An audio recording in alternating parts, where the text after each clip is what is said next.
Hey everybody, welcome back to another episode of Throwback Thursday, where I open old boxes and packs of baseball cards. Today we're going back 31 years to 1988, and I have a brand new sealed case here of 1988 Topps. I'm going to choose a box out, and we're going to open this one up for this episode, and I'll talk all about the cards as we go through them. All right, here is the wax box that we are going to open up. Back in 1988, the price of a pack of Topps was only 40 cents. Today, you're going to pay probably, I'm guessing, around $2.99 since Topps reconfigured their wax boxes to be more cards per pack and less packs per box. Inside, this is what the design of the packs look like. You get 15 cards per pack and also one stick of bubble gum. And that bubble gum is not wrapped up, so a lot of times it would stain the back card. We're also going to take a look back here and throw it back in this old Beckett that I found. I got this in an auction. We're also going to look up some prices in this old Beckett. This Beckett is 30 years old from 1989. Looks like it got a lot of use. It has Jim Abbott on the front. Jim Abbott was the hot rookie back in 1989. All right, so first of all, let me tell you about the rookie cards that you can find in here. The best rookie card in here is Tom Glavine rookie card, of course, Hall of Famer. But there's also Matt Williams and Ken Caminiti, former MVP. Matt Williams was a really solid player, also a former manager of the Nationals. If we look at the prices here, you can see the set back then was worth $25, and I'll get it up close to the camera so you can see that. A common card was worth 5 cents, and that stays the same today. If you look this up in Beckett Almanac, it lists both of those, the set and the commons, at the exact same price. Here's how the market was trending back in 1989 for this set. You can see Al Leiter was a rookie card worth about 75 cents and going down, and the prices would change every month depending on how well the player was doing, kind of like fantasy baseball. So that kind of required us to keep up on our Becketts and always buy a new Beckett every month, because if a card went down a quarter, we had to know it.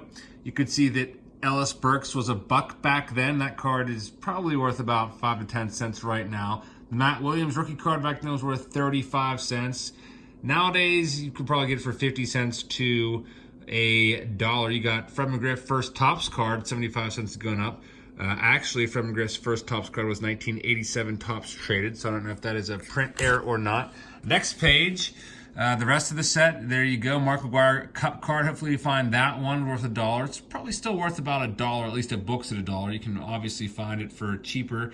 Looks like there's a weird stain there from somebody who had this book before. And then Keith Comstock Air was the most expensive card in the set. It was worth $8 back then. The Comstock Air was simply a failure to color in the letters at the top of the box, and maybe we'll find that one today. All right, so without further ado, let's get to ripping here. We have 36 packs to go through with 15 cards per pack, and we're going to just show you some of the highlights here. You're going to see a lot of stars and a lot of Hall of Famers from this time.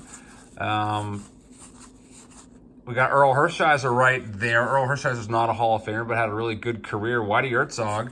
Whitey Herzog's a Hall of Famer. Fantastic manager with the Cardinals. Ryne Sandberg is a Hall of Famer. I used to really like this card. Sandberg was one of my favorite players back around this time period. I think 1992 I was really into Ryne Sandberg. I had a Ryne Sandberg book where I put every card in a binder. And probably had at least 100 Ryne Sandberg cards. And also had a Ryne Sandberg glove. But then I transitioned over to Cal Ripken Jr. around 1993 or so as my favorite player. Here we have a Nolan Ryan. Nolan Ryan, the Ryan Express. That is a good one. Dave Dravecki. Future star cards, Mike Campbell. Check out the design on these. The design is really simple. Just have the team name at the top. No logos or anything. And then you have, there's a Pete Rose manager card. You have the name going diagonally at the bottom. Back of the manager card has a checklist of all the players that you could put together if you're looking for the team set. And here's your Nolan Ryan. The back had all the stats of each player. I used to love how Topps would do the entire record of every single player, whereas Don Russ and Upper Deck would only do like the most recent 4 or 5 years. So that's why Topps was always number one for me. I did used to buy 1980 Topps back in the day whenever I would find them. I didn't start collecting until 1989, but you can still find these packs at hobby shops back then. Just like today, if you go to a store, you might find some packs of 2016 still for sale. All right, our next pack, we have Fred Lynn, Wally Joyner, Frank Viola. His rookie was, I believe, 83. Kenny Williams, former GM of the White Sox. You can pick up a box of these for usually, if you get lucky, you can find one for $5. I see them pretty often for $5 whenever I'm out at flea markets and stuff. There's not any like huge chase cards or really, really good rookie cards in the set. So that keeps the price low, and also the fact that they probably printed about 3 million of each card, another reason for the low price. There's a checklist right there, so you get double checklist. You can checklist the back of the manager cards, put together team sets, or you can use the regular checklist and try to get the whole set. The gum, by the way, this looks like it's in pretty good shape. This was a really, really well-preserved wax box. You can see there's barely even any gum stain on the back. You can actually just flake it off. The little bit of residue that's there. This was a sealed case, brand new sealed case. Bought it from eBay. Made sure it was in tip-top condition before purchasing it, because sometimes if you buy a sealed case, it might smell like an old musty basement, and I would not want that. If it doesn't pass the smell test, I'm not buying it. Sometimes when I go to card shows, I'll actually smell the wax boxes. That will give you an idea as to if it's been in moisture or not. You don't want to buy any boxes that have had exposure to a bunch of moisture, because the gum is likely going to be bleeding through a couple cards on the back. We got an Ozzie Smith and Jim Rice in this pack. Ozzie Smith is a Hall of Famer, of course. Just picked up his rookie card last week, 1979 Topps, for $10. I was super pumped about that deal. I've actually never owned that card, so that was the first time I ever had an Ozzie Smith rookie in my collection. Was in really good shape. Centering was pretty good left to right. Picked that one up at the Sports Card Junction, just a little bit north of Pittsburgh. Make sure you check out that video if you haven't already seen it. It's a pretty nice shop. Lots of 10-cent cards. Pretty good variety there. Always like checking out new card shops.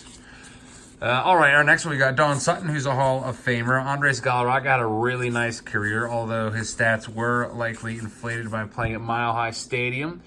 Tony La Russa is a Hall of Famer. He's probably single-handedly the guy that got Harold Baines into the Hall of Fame, because he was on the Today's Game committee. George Brett, Hall of Famer, 3,000 hit club. George Brett's also famous for the pine tar incident. You might recall he was at Yankee Stadium and hit a home run.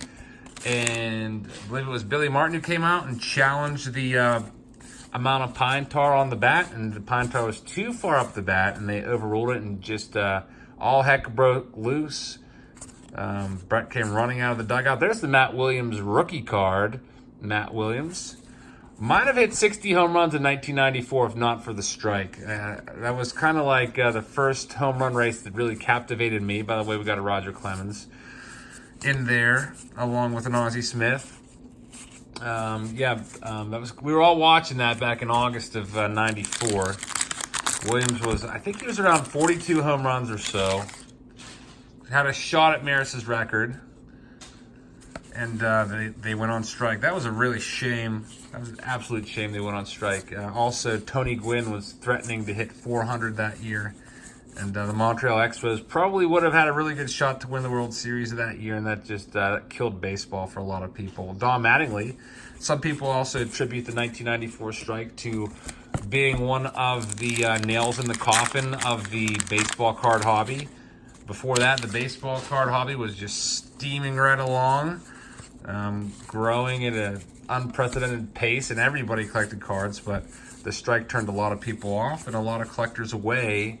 And unfortunately, it's never really recovered. I mean, there's still a lot of collectors out there nowadays, but it's not the same when I was a kid. Every kid collected baseball cards that I knew. Now, probably in my school where I teach, it's about 500 kids, and I would dare say 0 of them collect baseball cards. It's kind of a shame. Record Breakers is a pretty nice little subset. These were the first dozen or so cards in the set. And they highlight different records that fell during the 1987 season. There you have an Alan Trammell, who's a Hall of Famer. Let's see what else we have here. Bobby Valentine, most famous for his stunt in the dugout, where he snuck back in after being ejected in a disguise. Also, Barry Bonds, second-year Topps card is in here. Books in today's Beckett Almanac for $2. It's the second most valuable card in the set if you go by Beckett prices, which of course I don't. I mean, if I see a Beckett price, you take it with a grain of salt, because oftentimes you can find the same card for way less at a card show or online. A couple Hall of Famers, 3 Hall of Famers in here: Eddie Murray, Tony Gwynn, and Kirby Puckett. Like all those cards a lot. Still looking for the Tom Glavine rookie card. Also, I remember Ellis Burks. I pointed that one out. Ellis Burks rookie card was a good card back in the day. Ellis Burks was a young player back then with a lot of potential. Had a nice career, nice long career. Maybe about, I don't know, 12 years or so. And made the most of it, but never became like a superstar. Andre Dawson. There's the Mike Greenwell card. Just talking about it. The Gold Cup Mike Greenwell card. And it looks like it's followed by a Mike Schmidt card, which is also another Hall of Famer. There it is. Sorry, I was not talking about Mike Greenwell. I was talking about Ellis Burks, but Mike Greenwell was also another rookie card. He was actually featured in that Beckett from 1989. Jim Abbott rookie card is not in this set. He's in the 1988 Topps traded set. And back then, Jim Abbott, I just looked at it, was a $6 card and going up from this set, from the actual Topps traded set, I should say. We got Cal Ripken Jr. I probably used to have at least 20 of this card. Now I probably have like 50 to 70 of it. With all the collections I buy, there's always a bunch of Ripkens in there. From this junk wax era. Robin Yount is a Hall of Famer, 3,000 hit club, and also Goose Gossage, real name Rich, Hall of Famer. All right, our next pack. By the way, I always like this. On the back it says, be a superstar, say no to drugs. And I mean, it worked with me because I've never done drugs in my life. So Topps, thank you for keeping me on this straight and narrow path. Also had a lot to do with my parents bringing me up right. Fred Mcgriff, first Topps card according to Beckett, but actually, we got the Tom Glavine rookie card right there. Mcgriff was an 87 Topps traded, as I mentioned before. This is a Tom Glavine rookie card. Again, it's only worth, I don't know, $2, I think, $2.50 in the new Beckett, but you can usually find this card for about 50 cents to $1. If you look hard enough. If you really want it, there's so many of that card that was printed, it's not that hard to find. But that is the best card from the set. Now we need to find that Barry Bonds and also the Mark Mcgwire. Mark Mcgwire Gold Cup card would be pretty cool to see. Also, let's see if we can find a Jose Canseco in here. Jose Canseco was a big draw back in this time period. There's a Jose Uribe. He's most famous for, at least in the card collecting world, for that 1990 Fleer card that basically blew up and became a meme, and people are getting it graded and everything. Next pack, I really like how the gum just flakes right off and just falls into the pack. It was probably pretty edible too, by the way. I can't eat it because of my diet and everything, but I would definitely love to eat an old piece of gum. You can see it's crisp, snaps right in half. When you eat old gum from this time period, the gum turns directly to dust in your mouth, and then before you know it, it mixes in with your saliva, and you just have basically juice, and then it literally just disappears, and you're like, wait, did I just eat the gum, or did I drink the gum? I would not recommend it, but some people have YouTube channels where they do baseball cards and they eat the gum and do their reaction. I actually made a video like that, maybe about 2 years ago, and then I deleted it because I had some really awful facial expressions, and one of my students decided to take some screenshots of it. So I decided to never let that happen again, and I deleted the video. That's how high schoolers are. Think they're funny. All right, our next pack, we're about halfway through, by the way. Going really fast thanks to the ease of pulling the gum off. There's a 1987 record breaker Mark Mcgwire card. That's a really nice one. Mark Mcgwire broke the rookie home run record in 1987 when he hit 49 home runs. That record was eclipsed by Aaron Judge 2 years ago, but that record stood for almost 30 years. Let's see what else we have in here. Harold Reynolds, who's an announcer now. Harold Baines, Hall of Famer.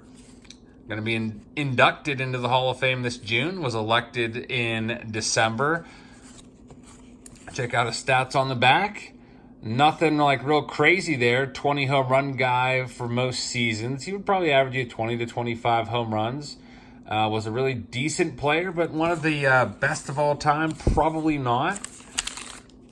The good thing about Harold Baines getting in, though, that's going to open the door to some other guys. Like a lot of people think Dale Murphy should be in, especially Braves fans.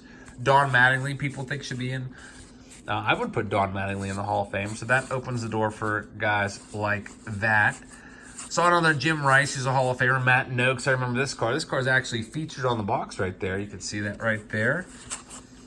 See if we find anybody else. There's Kent Herbeck and Gary Gaetti, Twins leaders card. Jimmy Key. My brother used to like Jimmy Key a lot. Remember that was one of his top guys back in the day, in addition to Jose Lind. Jimmy Key. Oh, I see the Mcgwire in here. All right, we're going to show you all the Mark Mcgwire Gold Cup card. Mcgwire is still a draw, even though he never made the Hall of Fame. A lot of people still collect his cards. I collect his rookie card, 1985 Topps. Whenever I see it for $5 to $10, I snap that baby up. There's the Mark Mcgwire Gold Cup card. If you're new to the channel, I've explained the Gold Cup before. It goes to the rookie with the best season at each position in each release of Topps. It was always kind of a cool little thing that they did. There you see the 49 home runs that I mentioned before. Also an amazing 618 slugging percentage. That is an amazing season from Big Mac, Mark Mcgwire. 10 years later, 1998, he would go on to hit 70 home runs in a single season. There's Tony Gwynn. Tony Gwynn's rookie was 1983, Hall of Famer, one of the best contact hitters of all time, one of the best all-around hitters from all time. Never really hit for tons of power, but, I mean, look, he hit 370 in 1987. The guy was amazing. Tony Gwynn had a really awesome voice, too. If you ever heard Tony Gwynn speak, I used to love his accent, his just the way he spoke was pretty awesome. Had a Nolan Ryan in this one. There we go, 1983 Topps Turn Back the Clock. Those were never really worth anything, but they were always cool to see the older designs. Cal Ripken Sr., Cal Ripken Jr.'s dad. Orioles had a really awful start to the 1988 season. I want to say they lost an amazing amount of games to begin the season. I want to say they started 0 and one of the worst months of all time. I don't want to say 0-22 because that sounds just crazy, but I do remember it was one of the worst starts of all time for the 1988 season for the Orioles. Here's Rickey Henderson. Another one of my favorites from this time period. Look at all those stolen bases. 130 stolen bases in 1982. The guy was an on-base machine. Batting average was usually decent, but those walks, the rate at which he walked was amazing. Got on base all the time, really high percentage, on base percentage. Dave Winfield, Hall of Famer, with Willie Randolph right there. Yankees leaders. Dave Magadan, last time I heard that name, he was a hitting coach somewhere. I'm not sure if he's still around or not. All right, we are on to the next pack. By the way, this card reminds me, the air card of Keith Comstock looks just like this. Instead of blue letters, it has white letters at the top. You probably have one in your collection. It's not super rare. It's worth $2 in the Beckett, but I mean, there's some people out there that collect error cards and probably would pay $1 for it. There's a Jose Lind Future Star cards. That is another miss by Topps. Jose Lind did not end up being a future star. He ended up being okay. He played until 1995. Finished up his career with the Royals. And then just kind of faded into obscurity. I've never even heard anything about Jose Lind since the 90s. My brother and I were wondering the other day if he's even still alive. I hope he's still alive. That was my brother's favorite player, as I mentioned before. He was an all-glove, no-hit kind of guy. Very little power. All right, next pack. Carney Lansford's on the top. For some reason, this card always irked me. Felix Fermin. I don't know why that card bothered me. I guess it's because when I got into baseball in '89, Fermin was not on the team anymore. I don't know. Rafael Palmeiro had Hall of Fame numbers, but was caught juicing, doing PEDs, so he's not going to get into the Hall of Fame for the foreseeable future. Next pack. No odds or anything on these. Today's packs, you get a bunch of different odds for all different kinds of insert sets and autographs. No odds on here. It was just all base cards back then. Topps didn't really start putting inserts in until 92. They started doing Topps Gold. Bo Jackson, that's a really awesome card. Bo Jackson was another big star back from this time period. Unfortunately, he had an injury there that really cut short his baseball career. We got George Brett Hall of Fame with Bret Saberhagen, who was a really lights-out pitcher from that time period. All right, we have about 7 packs left to go. Let's see what we get in here. Got my garbage can right next to me here to make no mess. There's the Keith Comstock. This is the correct version. If you find this exact card, if it has all white letters, you're in luck. You found the rookie card. There's a Carlton Fisk Hall of Famer, most known for waving a home run ball fair at Fenway Park. Bob Gibson, 1968 Topps, turn back the clock card. It's pretty cool. I don't have that card. Don't have a lot of cards from the 60s, at least the stars. Need to improve my collection there. Saw Jim Leland in this pack. Coming up, Doc Gooden. His rookie card, 84 Topps traded, 85 Topps, his base card. Oh, that's not Jim Leland. That's the Barry Bonds. Barry Bonds' second year card. 87 Topps was his first issue in a regular set. Also, his rookie card was 86 Topps traded, but this was his second appearance in a main set of Topps.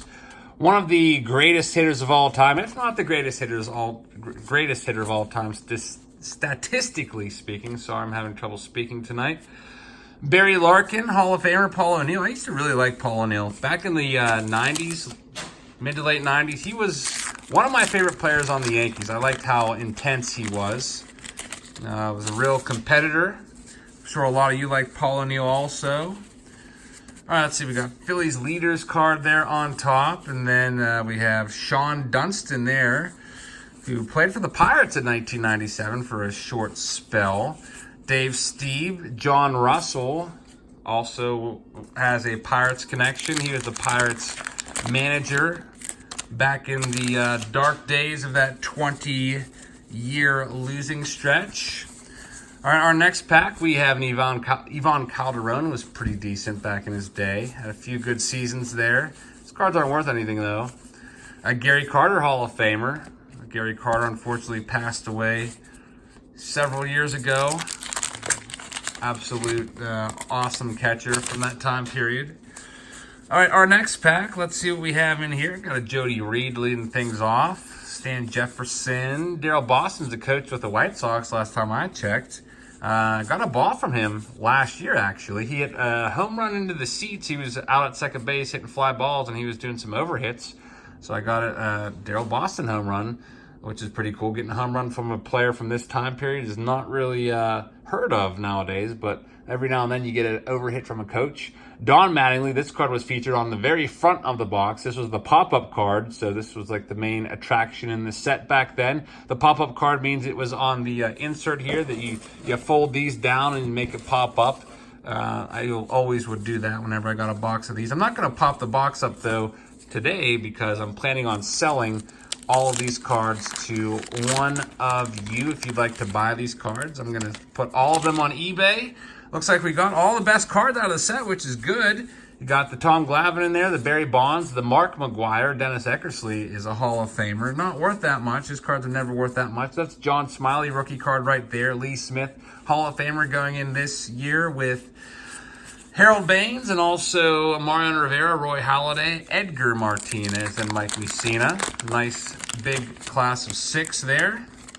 All right, we only have 2 packs left. Let's see what we pull out of these last 2, and then we'll call it a day. I see a Will Clark coming up. Mike Doon. Gold Cup card for relievers from the Pirates. There's the Will Clark second-year card. His rookie card in the regular Topps set was 87 Topps. Also 86 Topps traded did him in their release. Mitch Williams. And now it's our last pack of this Throwback Thursday. See if we can find a Canseco. I think is the only card I haven't seen yet that I was looking forward to seeing. I already got the Bo Jackson. All right, last pack. we have really a bunch of commons. Willie McGee was a solid player, but besides that, mostly commons.